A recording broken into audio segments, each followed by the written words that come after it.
Ayan sa Ilborog. Nangangabuti kami mga bossing. Ayan. Tara, sa bukid. Ayan yung putik mga boss, oh. Lubog din naman. Ayan.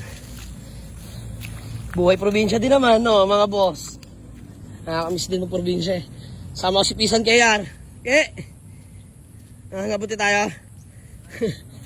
Dahil kumuha kasi ng kabutihan si KR nakaraan mga bossing. Tapos pinirito lang.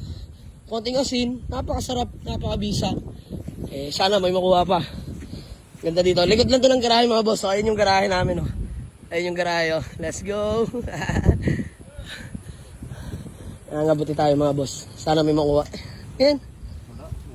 Ayan. Maliit. Marami pa yan. Biyasahin si paring KR sa ganyan mga boss. Kabuti lang hahanapin mo eh. KR sama mo. Ulam na. Napakabisa. You know? Safe yan mga boss kainin. Masarap yung sa kanin. Kutik yun. Inaw na mata mo paring KR. Ayan mga boss, kabuti oh. Napakasarap niyan. Malit pa yan kayo no? Tingnan kayo, nakuha mo. Tingnan, ayun oh. Sarap niyan. Shroom. Shroom sa. Marami yung isang kabuti ba? Ayun, laki oh. Sarap niyan mga boss. Pinatikim sa akin ni KR kahapon eh, pritong kabuti. Talaga naman. Pakabisa. Dive pa manok na pag pinrito. Sinasabi ko sa inyo mga idol. Ayan oh.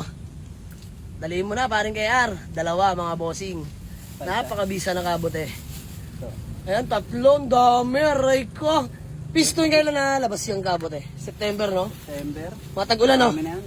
Ayun ang laki. Aray ko. Ayan oh. Sarap niyan mga boss. Nakakarami na kami. Ulam na namin mamayang gabi yan. Kabuti mga bossing. Ayan oh. Sarap ulamin yan. Makakuha na ng kabuti. Putik-putik talaga eh.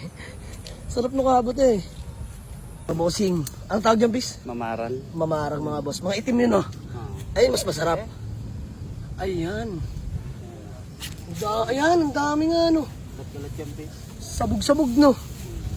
Watak-watak din. Dami, oh. Ayan, masarap yan. Mas masarap yan. Mas masarap. Ayan.